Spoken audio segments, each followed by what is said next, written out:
কলকাতা পুলিশের প্রাক্তন কমিশনার বিনীত গোয়েলের বিরুদ্ধে দায়ের হওয়া মামলায় এবার রাজ্য সরকারকে হলফনামা জমা দেওয়ার নির্দেশ দিয়েছিল কলকাতা হাইকোর্ট।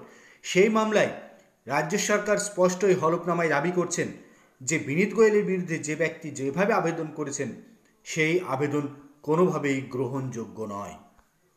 প্রাক্তন কমিশনারের বিরুদ্ধে রাজ্য কোনো ব্যবস্থা নিয়েছে কিনা সেই মর্মে মামলা থেকে অব্যাহতি নেওয়ার আগে রাজ্যকে হলফনামা জমা দেওয়ার নির্দেশ দেন বিচারপতি টি.এস. শিবগানমের বেঞ্চ। বিনীত গোয়েল সেই সময় কমিশনার পদে ছিলেন।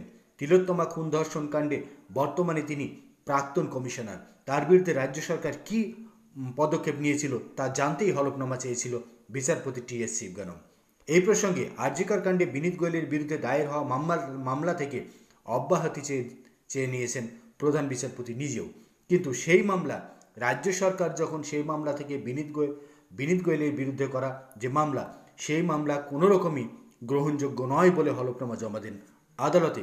সেই সময়তেই বিনীত গোয়েল সংক্রান্ত ওই মামলা বিচারপতি জয়মাল্য বাগচির এজলাসে ট্রান্সফার করা হলো। আরজিকর কাণ্ডের পর শীর্ষ আদালতের নির্দেশ না মেনে অভয়ের নাম প্রকাশ্যে বলেছিলেন বিনীত গোয়েল। তারপরেই তার বিরুদ্ধে দায়ের হয় মামলা। আরজিকরের ঘটনার পরে চাপের মুখে কলকাতা পুলিশের কমিশনার পদ থেকেও ইস্তফা দিতে বাধ্য হন বিনীত গোয়েল। ঠিক তার বিরুদ্ধে রাজ্য সরকার কী পদক্ষেপ নিয়েছিল সেটা জানতেই হলফনামা চাওয়া হয়েছিল কলকাতা হাইকোর্টের প্রধান বিচারপতির পক্ষ থেকে। সেই হলফনামাতেই রাজ্য সরকার আজ যা জানালেন তাতে নাকি বিনীত গোয়েলের বিরুদ্ধে কোনোভাবেই মামলা গ্রহণযোগ্য নয়। আর ঠিক তখনই বিনীত গোয়েল সংক্রান্ত মামলা গেল অন্য কোর্টে জাস্টিস জয়মাল্য বাগচির এজলাসে।